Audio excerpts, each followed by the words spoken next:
দিব খুজিছো দশমমান শ্ৰেণীৰ পৰা উত্তীৰ্ণ হৈ যিসকল ছোৱালী বা ছাত্ৰীয়ে একাদশ মান শ্ৰেণীত নামভৰ্তি কৰিব তেওঁলোকে গৰম বন্ধৰ 2টা মাহ বাদ দি প্ৰত্যেক মাহত তেওঁলোকৰ উচ্চতৰ মাধ্যমিক শিক্ষা শেষ নোহোৱা পৰ্যন্ত প্ৰত্যেক মাহত 1000 টকা চৰকাৰৰ পৰা লাভ কৰিব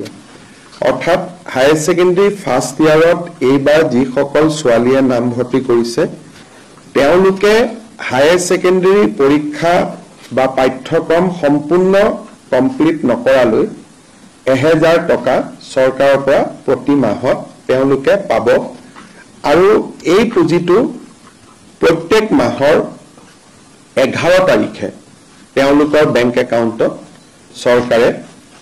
পঠিয়াই দিব যিসকলে 3 বছৰীয়া এতিয়া 4 বছৰীয়া হৈছে যিসকলে 3 বছৰীয়া বা 4 বছৰীয়া ডিগ্ৰী পাঠ্যক্ৰম আগতে গ্ৰেজুৱেচন তো 3 ইয়াৰ গ্ৰেজুৱেচন আছিল আজিকালি গ্ৰেজুৱেচন তো 4 ইয়াৰো বিভিন্ন ইউনিভাৰ্চিটিয়ে কৰিছে যিসকলে 4 বছৰ বা 3 বছৰ গ্ৰেজুৱেচন পাঠ্যক্ৰমত পঢ়িব হায়াৰ সেকেন্ডাৰী পাছ কৰি প্ৰত্যেক গৰাকী ছোৱালীয়ে প্ৰথম বৰ্ষত নাম গ্ৰহণ কৰাৰ লগে লগে প্ৰত্যেক মাহত 12,1250 টকা চৰকাৰৰ পৰা লাভ কৰিব আৰু যিসকলে ডিগ্ৰী পাছ কৰি এইবাৰ পোষ্ট গ্ৰেজুৱেটত নাম লগাব পোষ্ট গ্ৰেজুৱেট বুলি কওঁতে আমি বিএডক ইয়াত ধৰি লৈছো পোষ্ট গ্ৰেজুৱেট কাম বিএডত নামভৰ্তি কৰিব তেওঁলোকে প্ৰত্যেক মাহত চৰকাৰৰ পৰা 2500 টকা কৰি লাভ কৰিব 2500 টকা অৰ্থাৎ হায়াৰ সেকেন্ডাৰী পঢ়িলে 1000 টকা প্ৰত্যেক মাহত ডিগ্ৰী পঢ়িলে 1250 টকা প্ৰত্যেক মাহত আৰু গ্ৰেজুৱেচন পঢ়িলে গ্ৰেজুৱেচন পাছ কৰি স্নাতকোত্তৰ পোষ্ট গ্ৰেজুৱেচন পঢ়িলে মাহত 2500 টকা লাভ কৰিব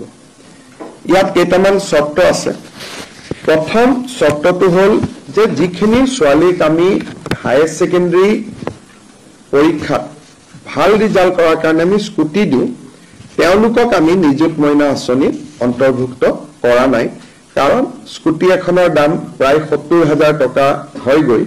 আৰু নিযুত মইনা আঁচনিত তেওঁলোকে আমাৰ বাকি ছোৱালীখিনিয়ে যদি 12000 আমি 12 যদি 12,500 কৰি 3 বছৰতো দিও 36000 হয় কিন্তু ছোৱালীয়ে যদি কয় যে নহয় মোক স্কুটি নালাগে মই নিযুত মইনাহে লম তেতিয়ালে নিযুত মইনাও তেওঁ লব পাৰিব অৰ্থাৎ ছোৱালীজনীৰ ওপৰত ডিপেন্ড কৰিব যে মই স্কুটিখন লম নে মই নিযুত মইনা আঁচনিটো লম দুটা আঁচনি আমি একেলগে নিদিও তাৰ পিছত আনটো বিষয় হ'ল যে এই আঁচনিখনৰ পৰা মন্ত্ৰী আৰু বিধায়কৰ ছোৱালীসকল এই আঁচনিৰ হিতাধিকাৰী হ'ব নোৱাৰিব অৰ্থাৎ 126 জন যি বিধানসভাত বিধায়ক আছে তেওঁলোকৰ লৰাটো নহয় ছোৱালী যদি বা সাংসদ যদি তেওঁলোকৰ ছোৱালী যদি আমাৰ কলেজ ইউনিভাৰ্চিটিত পঢ়িছে তেতিয়ালে তেওঁলোকো এই আঁচনিৰ হিতাধিকাৰী হিচাপে স্বীকৃতি নহব আৰু যদি প্ৰাইভেট স্কুল কলেজত ফিজ দি পঢ়ে মই প্ৰাইভেট কলেজত নাম লগাইছো মই মাহত 10000 টকা কলেজখনক ফিজে দিও ৰয়েল গ্লোবেলত পঢ়িছো কাজিৰঙা ইউনিভাৰ্চিটিত পঢ়িছো প্ৰাইভেট ইউনিভাৰ্চিটি আৰু প্ৰাইভেট কলেজখিনিৰ ছাত্ৰ ছাত্ৰীয়ে বা ছাত্ৰীয়ে এই আঁচনিখনৰ হিতাধিকাৰী বুলি বিবেচিত নহব কিন্তু ভেঞ্চাৰ কলেজত যদি কোনোবাই পঢ়ে বা ভেঞ্চাৰ হায়াৰ সেকেন্ডাৰী স্কুলত পঢ়ে ভেঞ্চাৰ জুনিয়ৰ কলেজত পঢ়ে তেওঁলোক এই আঁচনিখনৰ হিতাধিকাৰী হ'ব এই আঁচনিখনৰ হিতাধিকাৰী হ'বৰ বাবে আমি একোখনকৈ প্ৰপত্ৰ পূৰণ কৰিব লাগিব জুলাই মাহত যেহেতু এডমিশনৰ প্ৰসেস চলি আছে সম্পূৰ্ণ পোষ্ট গ্ৰেজুৱেচন কমপ্লিট কৰিবৰ কাৰণে এডমিশন কমপ্লিট কৰিবৰ কাৰণে আগষ্ট মাহ পৰ্যন্ত যাবগৈ কিন্তু আমি জুলাই মাহৰ পৰা এই এডমিশনৰ প্ৰপত্ৰসমূহ আমি বিতৰণ কৰিম একোখন এৱাৰনেছ মিটিং হ'ব আৰু কলেজ আৰু ইউনিভাৰ্চিটিত এৱাৰনেছ মিটিং কৰি বিশেষকৈ নৱাগত আদৰণি সভা আদিত যেহেতু এটো ফৰ নিউ এডমিশন হ'ব গতিকে তেওঁলোকক যাতে আমি এৱাৰনেছ ক্ৰিয়েট কৰিব পাৰোঁ তাৰ কাৰণে একোখন এৱাৰনেছ মিটিং হ'ব এই গোটেই আঁচনিটো বাল্য বিবাহৰ বিৰুদ্ধে প্ৰস্তুত কৰা এখন আঁচনি গতিকে বিবাহিতা ছাত্ৰী এই আঁচনিৰ বাবে হিতাধিকাৰী নহ'ব কিন্তু পোষ্ট গ্ৰেজুৱেট পৰ্যায়ত বিবাহিতা ছোৱালীয়েও এই আঁচনিৰ সুবিধা ল'ব পাৰিব কিন্তু হায়াৰ ছেকেণ্ডাৰী আৰু ডিগ্ৰী পৰ্যায়ত যেহেতু আমাৰ গোটেই কথাটোৱে হ'ল যে ছোৱালীক যাতে দেউতাক মাকে সোনকালে বিয়া পাতি নিদিয়ে গতিকে যিসকলে বিয়া কৰাব তেওঁলোকে বা বিবাহিতা ছাত্ৰী হ'ব তেওঁলোকে এই আঁচনিখনৰ সুযোগ নাপাব আৰু যদি আপ টু ডিগ্ৰী পঢ়ি থাকোঁতে মাজতেও বিয়া হৈ যায় তেতিয়াহ'লে ৰিনিউৱেলত তেওঁলোকে এই আঁচনিৰ সুবিধাৰ পৰা বঞ্চিত হ'ব যেতিয়া প্ৰত্যেক বছৰে এবাৰ ৰিনিউৱেল হ'ব আৰু কোনোবা ছোৱালী যদি শিক্ষা আধাতে সামৰি ড্ৰপ আউট হৈ যায় তেতিয়াহ'লে এই আঁচনিখনৰ সুবিধা নাপাব শেষত কোনোবা যদি ছোৱালী ৰেগিং ইনডিসিপ্লিন ইৰেগুলাৰ এটেণ্ডেন্স এনেকুৱা যদি কলেজৰ অধ্যক্ষই ভাবে যে এই ছোৱালীজনী কলেজত নিয়মীয়াকৈ নাহে ড্ৰপ আউট হয় পৰীক্ষাত তেওঁলোকে হায়াৰ ছেকেণ্ডাৰী ফাৰ্ষ্ট ইয়াৰৰ পৰা ছেকেণ্ড ইয়াৰ প্ৰমোশ্যন নাপালে বা ডিগ্ৰী ফাৰ্ষ্ট ইয়াৰৰ পৰা ডিগ্ৰী ছেকেণ্ড ইয়াৰ প্ৰমোশ্যন নাপালে তেতিয়াও ৰিনিউৱেলৰ সময়ত এই আঁচনিখনৰ পৰা তেওঁলোক বঞ্চিত হ'ব যদিও এই আঁচনিখনৰ লগত জড়িত নহয় আমি ইলেকশ্যনৰ আগত বা বিশেষকৈ যোৱাবাৰ স্কুটি দিওঁতে আমি এটা কথা ঘোষণা কৰিছিলোঁ যে অহাবাৰৰ পৰা 75% পোৱা ছোৱালীহে স্কুটি পাব কিন্তু এডুকেশ্যন ডিপাৰ্টমেণ্টে অধিসূচনাখন নোলোৱাৰ কাৰণে এইবাৰ আমি 60% পোৱা ছোৱালীকো আমি স্কুটি দিম অহাবাৰৰ পৰা নিদিওঁ তেতিয়ালৈকে আমি এডভাৰটাইজ আদি বা অধিসূচনা আমি প্ৰকাশ কৰিম কিন্তু MCC model code of conduct থকাৰ কাৰণে এডুকেশ্যন ডিপাৰ্টমেণ্টে অধিসূচনাখন দিব নোৱাৰিলে সেইকাৰণে বহুতে হয়তো ক'ব পাৰে যে আমাৰ লগততো গভৰ্ণমেণ্ট অৰ্ডাৰ নাই গতিকে মন বেয়া হ'ব পাৰে সেইকাৰণে এইবাৰ আমি আপ টু 75% নকৰি 60% ছোৱালীকো আমি স্কুটি দিম প্ৰায় 50,000 ছোৱালীয়ে এইবাৰ স্কুটি পাব গতিকে নিযুত মইনা আঁচনিখনৰ প্ৰথম ধনটো আমি 11 অক্টোবৰত বেংক একাউণ্টত ট্ৰান্সফাৰ কৰিম ইয়াৰ মাজত প্ৰপত্ৰ আদি পূৰণ হ'ব এইবাৰ যিসকল ছোৱালীয়ে প্ৰপত্ৰ পূৰণ কৰি নিযুত মইনা আঁচনি পাব দ্বিতীয় বৰ্ষত আৰু তেওঁলোকে প্ৰপত্ৰ পূৰণ কৰিব নালাগে তেওঁলোকৰ খালি কোনখিনি কোনোবা বিয়া হৈ গ'ল নেকি কলেজত অহা নাই নেকি সেইখিনি আমি কলেজৰ প্ৰিন্সিপালৰ পৰা ৰিপৰ্ট লৈ ল'ম আৰু তাৰ ভিত্তিত আমি কাম কৰিম তেওঁলোকে এবাৰ ফৰ্ম ফিল আপ কৰাৰ পিছত দ্বিতীয়বাৰ ফৰ্ম ফিল আপ কৰিব নালাগে এই ফৰ্মখনত দেউতাক মাকৰো এটা সহি লাগিব গতিকে কোনোবা দেউতাক মাকে যদি ভাবে যে মোৰ আৰ্থিক অৱস্থা ভাল আৰু ছোৱালীজনীক এই আঁচনিটো লৈ পেলাই মই চৰকাৰখনক আৰ্থিক বোজা দিব খোজা নাই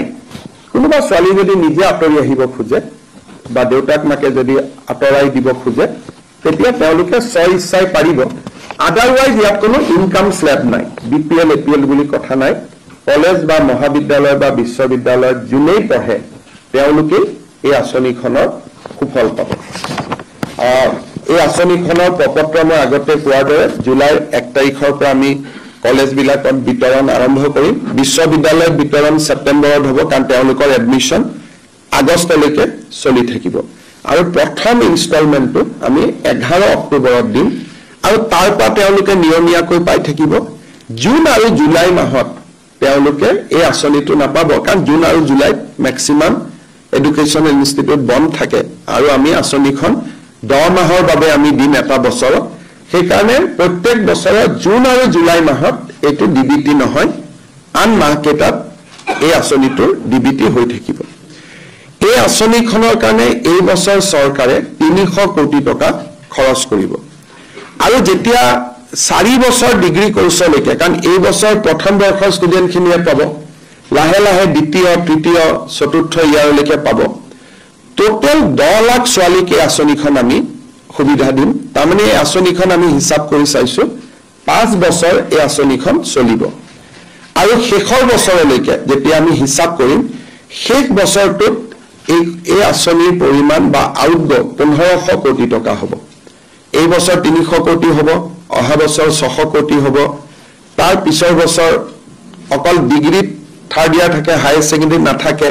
পোষ্ট গ্ৰেজুৱেটত থাৰ্ড ইয়াৰ নাথাকে গতিকে থাৰ্ড ইয়াৰত 300 নাবাঢ়ে 300 600 প্ৰথম দুবছৰত বাঢ়িব থাৰ্ড ইয়াৰত 150-200 কোটি টকাকৈ বাঢ়িব কিন্তু এই আঁচনিখনে জি ইয়াৰ গ্ৰছ এডমিশন ৰেচিঅ'টো এনৰলমেন্ট ৰেচিঅ'টো বহুত বঢ়াই দিব বিশেষকৈ কলেজত অহা যোৱাৰ পইচাৰ অসুবিধা হোৱাৰ কাৰণে বহুত দুখীয়া মানুহে নিজৰ ল'ৰা ছোৱালী কলেজত বিশেষকৈ ছোৱালী কলেজত নপঠায় গতিকে আজি এই আঁচনিখনে এই বছৰটোত আমি এটা ইন্টাৰনেল যেটো হিসাব কৰিছিলো এই বছৰটোত প্ৰায় 2 লাখ ল'ৰা ছোৱালী সামৰি ল'ব কিন্তু গোইং এহেড যেনেকে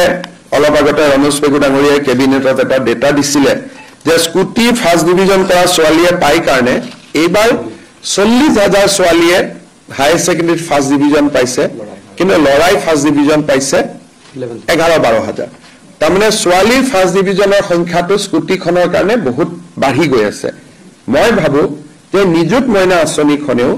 ছোৱালীৰ মাজত গ্ৰছ এনৰলমেন্ট ৰেচিঅ' অভাৱনীয়ভাৱে অহা কেইবছৰ মানত বৃদ্ধি কৰিব আৰু আমাৰ উদ্দেশ্যটো হ'ল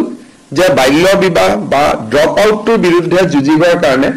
5 বছৰ আমি যদি ছোৱালীসকলক কলেজ বা স্কুলত লৈ আহিব পাৰো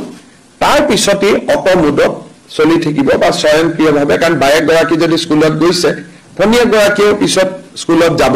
সেইকাৰণে এই আঁচনিখন 5 ইয়াৰ্ছৰ কাৰণে এই ধৰণে থাকিব ভৱিষ্যতে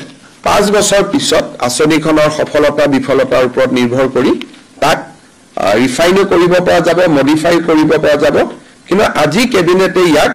5 বছৰৰ কাৰণে এই আঁচনিখন অনুমোদন কৰিছে আপোনালোকৰ যদি কিবা প্ৰশ্ন আছে আপোনালোকে সুধিব পাৰে মিস্টাৰ চিফ মিনিষ্টাৰ এটা কথা জানিব খুজিছিলো এইখনত আপুনি যোনটো ক'লে গ্ৰেজুৱেশ্যন পঢ়ালৈকে যদি বিয়া হয় তেতিয়াহ'লে স্কিমটো নাপায় কিন্তু সাধাৰণতে যিটো দেখা যায় হায়াৰ ছেকেণ্ডেৰী ধৰি লওক আপোনাৰ 16-18 বছৰলৈ থাকে 18 বছৰ হ'লে যিকোনো ছোৱালীয়ে বিয়া পাতিব পাৰে গ্ৰেজুৱেশ্যনৰ মানে আমি ছোৱালীক বিয়া পতাটো দিলে কৰাব খুজিছো যাতে ছোৱালীজনীয়ে শিক্ষা শেষ কৰে আমি এই গোটেই স্কিমটোৰ উদ্দেশ্য হ'ল কনষ্টিটিউচনেল লিমিট মতে আমি যাব খোজা নাই 18 বছৰ 21 বছৰ আমাৰ কথাটো হ'ল যে ছোৱালীজনী বিবাহ যিমান পাৰে দেৰিকৈ হওক তাই যাতে নিজৰ ভৰিৰ ওপৰত নিজে থিয় হ'ব পাৰে এতিয়া ডিগ্ৰী ফাৰ্ষ্ট ইয়াৰত তাই এডমিশন হ'ল বিয়া হৈ গ'ল এতিয়া আমাৰ উদ্দেশ্যটো হ'ল দেউতাক মাকৰ ওপৰত আমি যাতে এটা মৰেল প্ৰেছাৰ দিব পাৰো যে অন্ততঃ গ্ৰেজুৱেশ্যনলৈকে ছোৱালীক আপুনি বিয়া নিদিব গতিকে ইয়াত আমাৰ গোটেই উদ্দেশ্যটো হ'ল to defer the marriage of the girls এটা 18 বছৰ বা 21 বছৰ আইন মতেতো বিয়া কৰাব পাৰি কিন্তু আমি বিচাৰিছো যে অলপ দেৰিকৈ ছোৱালীজনীৰ বিয়া হওক অন্ততঃ গ্ৰেজুৱেশ্যনলৈকে বিয়া নহওক কাৰণ বিয়া হোৱাৰ পিছতে গৰ্ভৱতী হ'ব লাগিব শাহুৱেকৰ ঘৰত গৈ কাম কৰিব লাগিব যিজনী ছোৱালীয়ে হয়তো APSC SCSৰ কাৰণে প্ৰিপেয়াৰ কৰিছিলে ছোৱালীজনী আধাতে প্ৰিপেয়াৰেশ্যন শেষ কৰিব লাগিব সেইকাৰণে this is a disincentive against early marriage কিন্তু গ্ৰেজুৱেশ্যনৰ পিছত আৰু পোষ্ট গ্ৰেজুৱেশ্যনত সেইটো আমি ৰাখিব খোজা নাই কাৰণ বহুত ছোৱালী এনেকুৱা হ'ব যে গ্ৰেজুৱেশ্যন হ'ল বিয়া বাৰু হ'ল 3 বছৰ পিছত আকৌ এডমিশ্যন লয় বা বহুতে এডমিশ্যন নাপায় পোষ্ট গ্ৰেজুৱেশ্যনৰ সিট কম সেইকাৰণে পিজিৰ ক্ষেত্ৰত বিয়া হ'লেও এই আঁচনিটোৰ সুবিধা লাভ কৰিব পাৰিব কলেজৰ অধ্যক্ষৰ কি ক্ষমতা থাকিব আৰু ইমান এটা ডাঙৰ আঁচনিৰ কাৰণে এৱাৰনেছৰ কাৰণে আপোনালোকে কি ব্যৱস্থা লৈছে আমি জুলাই মাহত প্ৰত্যেকখন কলেজতে আমাৰ মন্ত্ৰী বিধায়কসকলৰ উপৰিও কলেজৰ দ্বাৰা আমি একোখন এৱাৰনেছ প্ৰগ্ৰাম কৰিম জুলাই মাহত আৰু জুলাইত ফৰ্ম বিলাকো যাব ফৰ্ম ডিস্ট্ৰিবিউচন হ'ব এৱাৰনেছো হ'ব কলেজৰ প্ৰিন্সিপালৰ ইমানে পাৱাৰ যে ফৰ্মখনত তেওঁ এটা সহি কৰিব লাগিব যে মোৰ কলেজত এই ছাত্ৰীগৰাকী পঢ়া হয় এবছৰৰ পিছত যেতিয়া ৰিনিউৱেল আহিব তেতিয়া তেওঁ আমাক ক'ব লাগিব যে এই কেইগৰাকী ছোৱালী স্কুলত বা কলেজত আহি আছে বাকি 10 গৰাকী এতিয়া আৰু অহা নাই তেওঁলোক ড্ৰপ আউট হৈ গ'ল সেই কথাখিনি কলেজৰ প্ৰিন্সিপাল গৰাকীয়ে প্ৰত্যেক বছৰত আমাক জনাব লাগিব কিন্তু কাটা বা নিদিয়াৰ তেওঁলোকৰ পাৱাৰ নাই যে মই তোক দিম মই তোক নিদিম আৰু কোনোবা যদি কলেজত ফৰ্ম নাযায়ও বা কোনোবা ছোৱালী যদি ফৰ্ম নাপায়ও নিযুত মইনা বুলি আমি এটা পোৰ্টেল কৰিম পোৰ্টেলত ফৰ্মখন থাকিবই গতিকে কোনোবাই যদি কলেজত ফৰ্মখন যোৱা নাই পোৰ্টেলৰ পৰা ফৰ্মখন ডাউনলোড কৰি তেওঁলোকে ফৰ্মখন স্বয়ংক্ৰিয়ভাৱেও ফিল আপ কৰিব পাৰিব তাৰ ব্যৱস্থাটো আমি ৰাখিম যাতে কলেজৰ প্ৰিন্সিপালৰ ওপৰতে এই আঁচনিটো ডিপেন্ডেন্ট নহয়